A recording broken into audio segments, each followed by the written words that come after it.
जेवण झालं ना की लगेच पोट फुगतं इतकं की अगदी कपडे सुद्धा घट्ट होतात, ढेकर येतात किंवा गॅसेस होतात. पोट दगड बांधल्यासारखं जड होतं असे पेशंट्स मला नेहमी भेटतात. आणि त्यातले बरेच जण मला सांगतात की डॉक्टर मी काहीच वेगळं खात नाही, मग मलाच असा त्रास का होतो. तर आज एक महत्वाची गोष्ट तुम्हाला सांगते की तुम्ही काय खाताय यापेक्षा ते कसं पचतंय हे जास्त महत्वाचं आहे. पचनशक्ती किंवा अग्निमंद झाला की तुम्ही जे काही खाता ते फर्मेंट व्हायला लागतं आणि मग होतात गॅसेस. म्हणजे बऱ्याच पेशंट्समध्ये तर मी एक पॅटर्न पाहिलाय की गॅस झाला की ते घाबरून जातात, कारण त्यामुळे काय होतं, पोट दुखायला लागतं आणि कधी कधी छाती दुखायला लागते. विशेषतः डाव्या बाजूला छातीमध्ये, पाठीमध्ये किंवा हातात इतकं दुखायला लागतं की हृदयरोगाची शंका येऊन हे पेशंट घाबरून जातात. लगेच सगळ्या तपासण्या केल्या जातात, त्यातल्या 90-95% वेळा हृदयाच्या तपासण्या नॉर्मल येतात आणि मग डॉक्टर सांगतात तुम्हाला गॅसेस किंवा ऍसिडिटी झाली आहे. जर व्यवस्थित उपचार घेतले, जीवनशैलीत थोडे बदल केले तर ही तक्रार 100% कमी होते. मी डॉक्टर स्मिता बोरा आणि स्वागत आहे सगळ्यांचं अर्हम आयुर्वेद या युट्यूब चॅनलमध्ये. एकाच घरातले दोन व्यक्ती असतात बघा, सारखाच आहार घेतात पण वेगवेगळे त्रास होतात. म्हणजे कोणाकोणाला जे अन्न पचतं त्याच अन्नाचा दुसऱ्याला त्रास होऊ शकतो. म्हणून आपण काय खातोय यापेक्षा आपली पचनशक्ती कशी आहे, ती कशी वाढवायची याकडे लक्ष देणं महत्वाचं. आयुर्वेद हे मूलगामी शास्त्र आहे, म्हणजे वरवरचे उपाय न करता समस्येच्या मुळाशी जाऊन त्याचा उपचार करणारं शास्त्र आहे.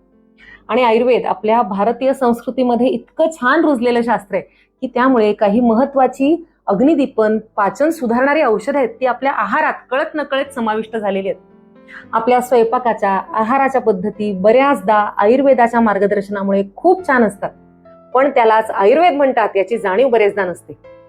तर चला आज असे काही औषधं किंवा पदार्थ पाहू ज्यामुळे अग्निदीपन आणि पाचन सुधारायला मदत होते. त्यातला पहिला हिंग.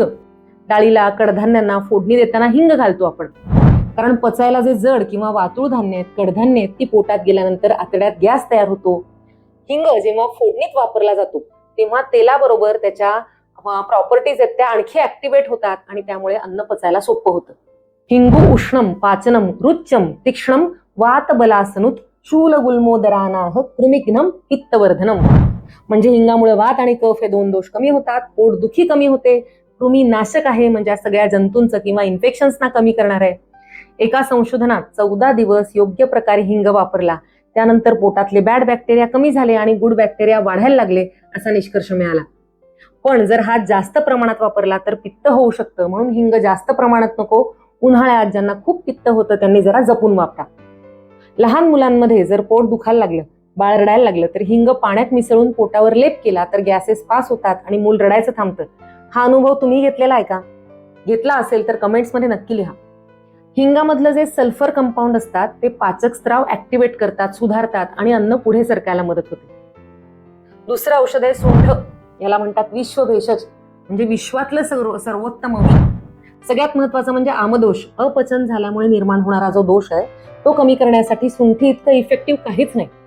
ग्रंथामध्ये फार छान शब्द वापरलाय त्याला, तोयांश परिशोषी, म्हणजे अनावश्यक चिकटपणा स्पंज सारखा शोषून घेणारा औषध आहे.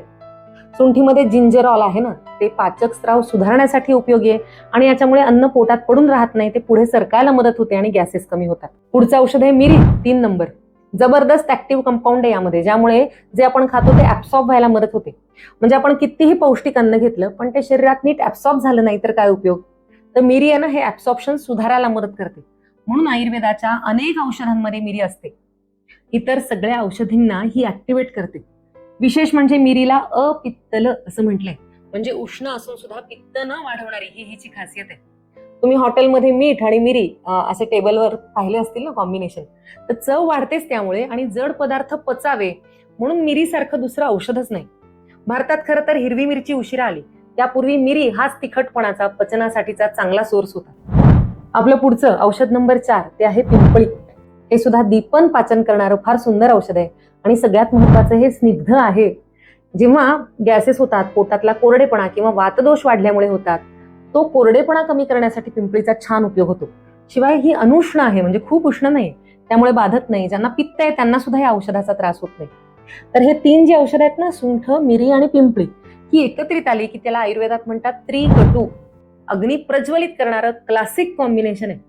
विशेषतः आपल्या आहारातले जे पिष्टमय पदार्थ आहेत, तेलकट पदार्थ आहेत, जड पदार्थ आहेत, हे पचवण्यासाठी आणि सगळ्या आवश्यक घटकांचं योग्य शोषण व्हावं म्हणून त्रिकटू हे बेस्ट कॉम्बिनेशन आहे. मी तर सांगत असते की प्रत्येकाच्या डायनिंग टेबलवर त्रिकटू चूर्णाची एक छोटी बॉटल असायला हवी. याविषयी आपण एक वेगळा सविस्तर व्हिडिओ बनवलेला आहे, तो तुम्ही अवश्य पहा. कारण या औषधाचे इतर अनेक फायदे आहेत. याचबरोबर या औषधांबरोबर धणे, जिरे, बडीशोप, ओवा हे सगळे पाचक पदार्थ आहेत. यांचा काढा किंवा अर्क घेतला तरी गॅसेस कमी होतात. याचबरोबर सैंधव आणि संवर्जल हे 2 मिठाचे प्रकार आहेत, ज्यामुळे अडकलेला वात पटकन मोकळा होतो. म्हणून गॅसेस करता तुम्ही कुठला काढा घेत असाल तर त्यामध्ये सैंधव ऍड केलं, इन्स्टंट रिझल्ट दिसतो. उत्तम वातनाशक आहे सैंधव. अर्थात बीपीचा त्रास असेल तर मात्र सैंधव किंवा मिठाचा कुठलाच प्रकार नको.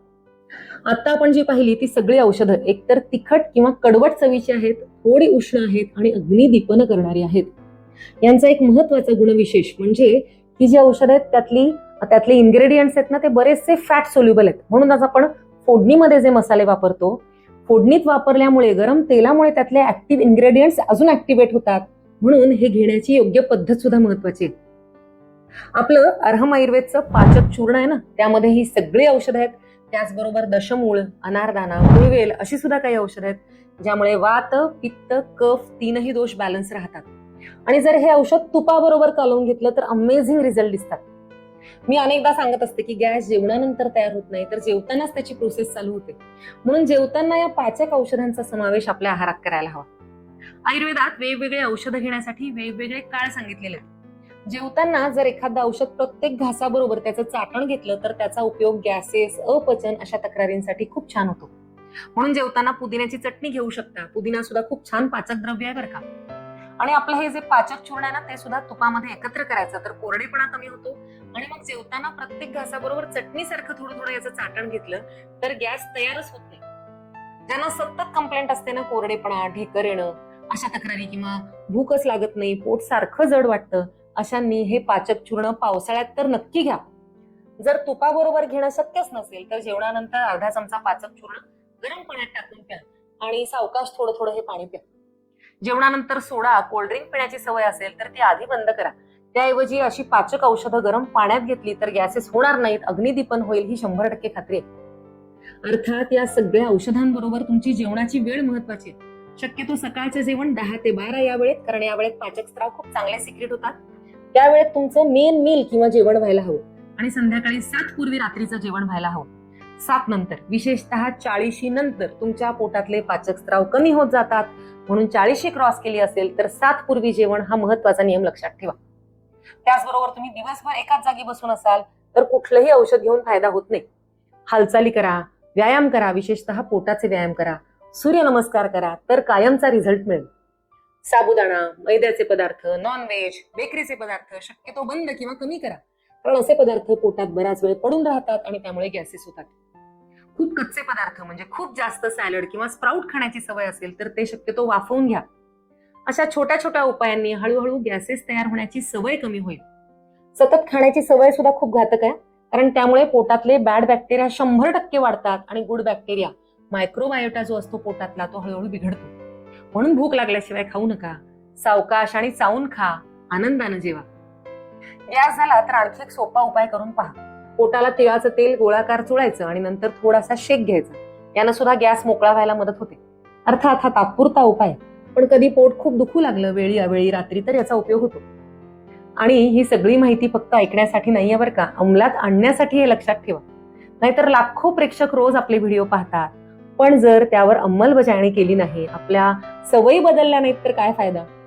मला कमेंट्समध्ये नक्की कळवा की तुम्ही आपले व्हिडिओ पाहून तुमच्या जीवनशैलीमध्ये, सवयींमध्ये काही बदल केला का, कोणता केला, त्याचा काय फायदा तुम्हाला झाला. कारण शास्त्रीय आयुर्वेद सर्वांपर्यंत पोहोचावा ही माझी तळमळ आहे. त्यासाठी मी अभ्यास करून असे विषय तुमच्या समोर मांडत असते. या आरोग्य यात्रेचे आपण सगळे सहप्रवासी आहोत, म्हणून तुमच्या आरोग्याला माझ्या मनपूर्वक शुभेच्छा. भेटूया पुढच्या व्हिडिओतून. शुभम भवतु. धन्यवाद.